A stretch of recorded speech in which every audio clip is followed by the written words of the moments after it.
Hi, my name is Jordan Mumphrey, and I'm going to talk about how college athletes should be paid. This is my audience.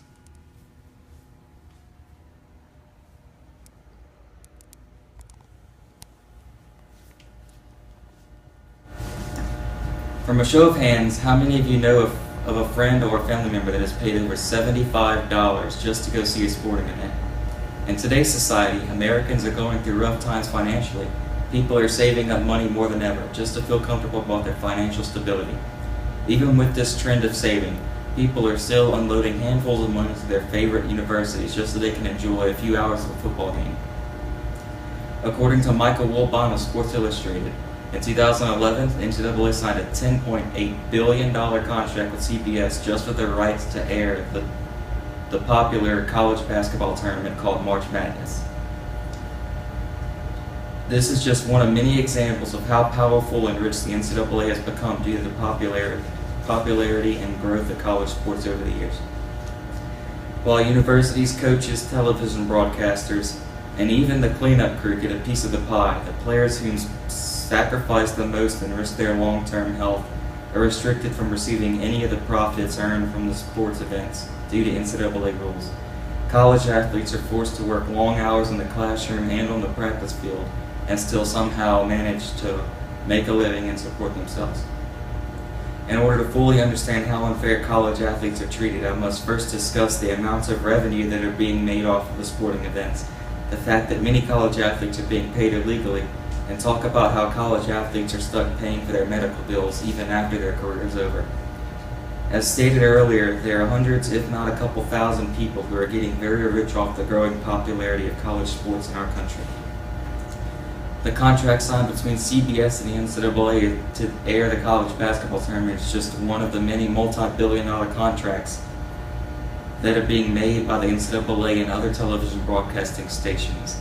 Television networks such as the Big 12 Network and SEC networks are also making a similar amounts of money with television deals that have been made between television and the sporting conferences.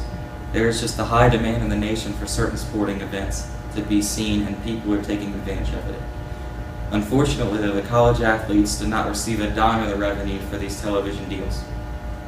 Whether the NCAA likes it or not, the top college players are being paid by boosters and recruiters in some way, even if it's just to help them get by with food or something they can't afford but need. According to the shame of college sports, despite the fact that it is against the rules and the players can get suspended or even cause their team to receive penalties and put on probation because of the money they are getting, recruiters and boosters still feel the need to pay them under the table because they feel that the athlete deserves it, or they notice the athlete can't afford food for himself.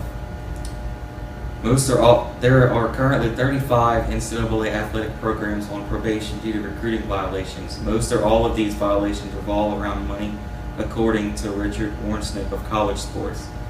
In 2011, the University of Ohio State fired their head football coach because he knew about players on his team that were selling their jerseys and memorabilia to local fans.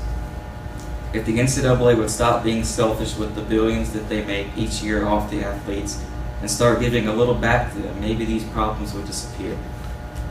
You would think that the NCAA could at least put some of the earnings they make each year into a savings fund for the athletes that end up with injuries that cause them to have one or even several surgeries over the span of their lifetime.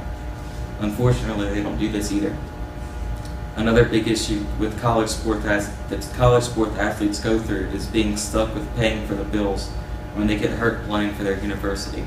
An article written by Christina Peterson states Dustin Fravelt, a former University of Wisconsin athlete, has $6,000 in medical debts after his private insurance reached its limit. Another athlete going through a similar problem is Sam Puzy at only 20 years of age. Sam has undergone 6 knee surgeries and is now struggling to rehab a dislocated shoulder. While some universities do a good job of helping their athlete pay for the injuries they receive, other universities have no problem letting the athlete and their family deal with the bills. People who argue against paying college athletes believe that paying the athlete would cause several problems. In Bowling for Dollars, it states paying college athletes would prevent a myriad of legal issues for the NCAA. First among them would be the fact that paying college athletes would, whether by salary or stipend, the athlete would lose their amateur status and become employees of the institution and that they represent. This is just an excuse not to pay the athletes because they are putting in so many practice hours and earning the university so much money that they're basically working a full-time job without the benefits of being paid. Student athletes should be getting paid to play in college sports because it is quite clear after going over the factors of the subject that they deserve the money more than anyone that is actually receiving it. The day where a student athlete can legally be paid to play for their school will one day become reality. Sporting events are a large percentage of the university's revenue, and the players that work hard to allow the school to make that money are being unfairly treated.